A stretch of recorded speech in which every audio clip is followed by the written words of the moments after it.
Hello everyone, இன்றைக்கி வீடியோவில் ஒரு ஒன் டே விளாக் தான் பார்க்க போகிறோம்.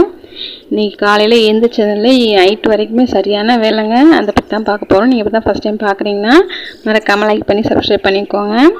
வாங்க வீடியோக்குள்ளே போகலாம். இது காலையில் கோலம் போட்டிருக்கேன். இந்த பட்டர்ஃப்ளைஸ் வந்து உட்காந்து இருந்துச்சு, கொஞ்சம் பார்க்க அழகாக இருந்துச்சு. நான் வீடியோ எடுத்திருந்தேன். இது பார்த்திங்கன்னா ஒரு 10 மணி போல் நாங்கள் எல்லாம் வெளியில் முடிச்சுட்டு சாப்பிட்டுட்டு எல்லாம் உட்காந்துருக்கும்போது இந்த நாய் பார்த்திங்கன்னா குட்டி போட்டிருக்கு. இது இந்த மாநகராட்சிலேருந்து நாய் பிடிக்க வந்தப்போ பிடிச்சிருப்பாங்க போல். காலில் வந்து 2 நாளாகவே கம்பியோடு தான் சுற்றிட்டு இருந்துச்சு. எங்களுக்கு பயமாக இருந்துச்சு, குட்டி போட்டிருக்கனால கடிச்சிருமோ அப்படின்ட்டு. நீ பார்த்தீங்கன்னா படுத்துட்டு காலே வந்து காமிக்கிற மாதிரி பண்ணிகிட்டு இருந்துச்சு. நம்ம மஞ்சள் அந்த இதெல்லாம் போட்டிருந்தேன், ரத்தம் கட்டி இருந்துச்சு கால்லலாம். அப்போ பார்த்தீங்கன்னா அந்த கம்பி என்னால் எடுக்க முடியல. நீட்டிகிட்டு இருந்த கம்பி வந்து யாரோ கட் பண்ணி விட்டுருக்காங்க. நான் மஞ்சள் மட்டும் கொஞ்சம் வச்சு விட்டு பிஸ்கட் 2 போட்டேன், போயிடுச்சு. இப்படிலாம் இருக்காங்க பாருங்கள். இது எப்படி தான் அவங்களாம் மனசு வருதோ தெரியல. நான் அப்புறம் பார்த்தீங்கன்னா நான் கிச்சன் வந்து கழுவி விடணும் அப்படின்னு சொல்கிறதுக்காக நான் போயிட்டேன். இது பார்த்திங்கன்னா வருஷப்பிறப்புக்கு முதல் நாள் வந்து எடுத்துகிட்டு இருக்க 12ஆம் தேதி எடுத்த வீடியோ. இது எல்லாம் வீடெல்லாம் ஃபுல்லாக கழுவி விட்டுட்டேன். இது நமக்குள்ள தான் லாஸ்ட் வரைக்குமே தான். அங்கிட்டலாம் பார்த்திங்கன்னா நல்ல வெயில் கண்ணு கூசுகிற மாதிரி இருக்கும். இந்த மாமரம் இருக்கிறதுனால நமக்கு நிழலாக இருக்குது. நான் சிம்பிளாக வீடு கழுவி முடிக்க கொஞ்சம் லேட் ஆகிடுச்சு, அதனால் சிம்பிளாக சமைச்சிக்கோன்னு சொல்லிட்டு சாப்பாடை மட்டும் வச்சுட்டேன். அப்புறம் வந்து கீரை ஒரு அரைக்கீரை இருந்துச்சு, அதெல்லாம் கடைஞ்சிக்கலாம் அப்படின்னு சொல்லிட்டு கீரை கட்டு காலையில் வாங்கியிருந்தேன். கட்டு வந்து 15 ரூபா. வாங்கி அதை ஆயிலாம்னு சொல்லிட்டு எடுத்து வச்சுருக்கேன். கீரை கடைஞ்சி சாப்பாடை மட்டும் வச்சுக்கலாம், அப்பளம் பொரிச்சிக்கலாம் அப்படின்னு சொல்லிட்டு எடுத்து வச்சுட்டேன். கழுவுனதுனால இந்த வீடு அந்த வீடுன்னு சொல்லி கை வச்சிட்டோம்னாவே வேலை அது 2 மணி நேரம் 3 மணி நேரம் இழுத்துறது. எப்படியா இருந்தாலும் கீரை வந்து வாங்கியிருந்தேன். இந்த கீரை பார்த்தீங்கன்னா ஓட்டு ஓட்டியாக இருக்குது பார்த்தீங்களா. இந்த மாதிரி இருந்துச்சுன்னா தான் எந்த மருந்துமே அடிக்காத கீரை. அதை நீ வந்து தாராளமாக வாங்கி யூஸ் பண்ணிக்கலாம். பூச்சி கிச்சி எதுவுமே இல்லாமல் இருந்துச்சுன்னா கண்டிப்பாக அதை மருந்து அடித்து தான் வளர்த்துருப்பாங்க. அந்த மாதிரி கீரை இருந்துச்சுன்னா கண்டிப்பாக 2-3 தடவை நல்லா கழுவிக்கங்க. நான் வந்து இப்போ ஃபுல்லாக கீரை எல்லாம் ஆஞ்சிட்டேன்.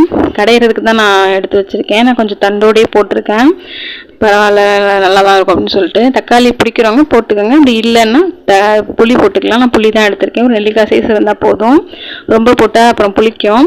புளி டேஸ்ட்டு பிடிக்காதவங்க தக்காளி சேர்த்துக்கலாம். நான் வந்து இப்போ கழுவிட்டுருக்கேன்.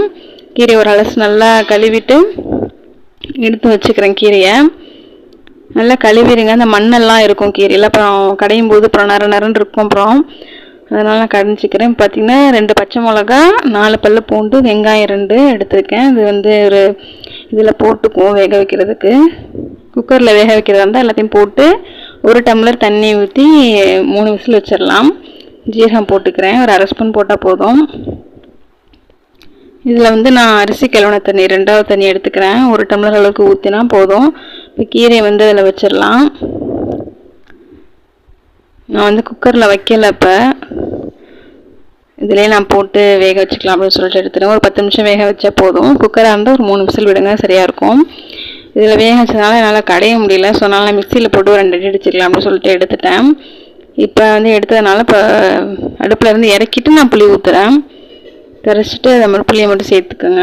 அதுக்கப்புறம் நீங்கள் அடுப்பில் வைக்க வேண்டியதில்லை. மிக்சியில் போட்டு கடைஞ்சிட்டேன். இப்போ தேவையான அளவு கீரைக்கு தகுந்தாப்புல உப்பு போட்டுக்கோங்க. உங்களுக்கு சாதத்தில் பத்தலாம் கூட போட்டுக்கலாம். சாதமும் அடிச்சிட்டேன், கீரையும் ரெடி ஆகிடுச்சு. அப்புறம் வச்சு அவ்வளோதான் ஃப்ரெண்ட்ஸ், சாப்பிட்றலாம். இப்போ வந்து தாளிப்பு போட்டிருக்கேன். கடுகு எண்ணெய் நல்லெண்ணெய் ஊற்றிக்கோங்க. கடுகு, ஜீரகம், ஒரே காஞ்ச மிளகா போட்டு தாளிச்சிக்கலாம். அவ்வளோதான் ஃப்ரெண்ட்ஸ், தாளிச்சிட்டேன். அப்புறம் வச்சு சாப்பிட வேண்டியதான். வீட்டுக்கு ரொம்ப டயர்டாக இருந்துச்சு சொல்லிட்டு எல்லாம் சாப்பிட்டுட்டு படுத்துட்டோம். ஒரு 1 ஹவர் படுத்தாச்சு. அப்புறம் ஈவினிங் எழுந்திரிச்சு பசங்க ஏதாவது ஸ்நாக்ஸ் கேட்டாங்க. கீரை சாப்பிட்றதுனால பசி வந்துருச்சு போல். அப்புறம் நூடுல்ஸ் 2 இருந்துச்சு, அப்புறம் எடுத்து அதை மட்டும் செய்யலாம் அப்படின்னு சொல்லிட்டு எடுத்து வச்சுருந்தேன். நான் நூடுல்ஸில் பார்த்தீங்கன்னா ஆனியன் சேர்த்துக்குவேன். எனக்கு அது டேஸ்ட்டு பிடிக்கும், பசங்களும் சாப்பிடுவாங்க. அதனால் ஆனியன் தான் இருந்துச்சு, வேறு வெஜிடபிள்ஸ்லாம் ஒன்றும் இல்லை. அதனால் ஆனியன் மட்டும் 2 போட்டு கட் பண்ணி எடுத்து பசங்களுக்கு கொடுத்துட்டேன். அப்புறம் அவங்களும் சாப்பிட்டுட்டாங்க. நானும் அவங்களுக்கு சாப்பிடும்போதே நானும் கொஞ்சம் வாங்கி சாப்பிட்டேன். கீரை சாப்பிட்றது எங்களுக்குமே தான் இருந்துச்சு. ரம்ஜான் அப்போ பிரியாணி கொடுத்துருந்தாங்க, அப்புறம் அது கொஞ்சம் மிச்சம் இருந்துச்சு. அப்புறம் அதையும் சுட வச்சு கொடுத்தேன். மதியானமே கொடுத்தாங்க. நாங்கள் கீரை சாப்பிடும்போது அதையும் சேர்த்து ஆளுக்கு கொஞ்சமாக சாப்பிட்டுட்டோம். ஏற்கனவே சாப்பிட்டதுனால சாப்பிட முடியல.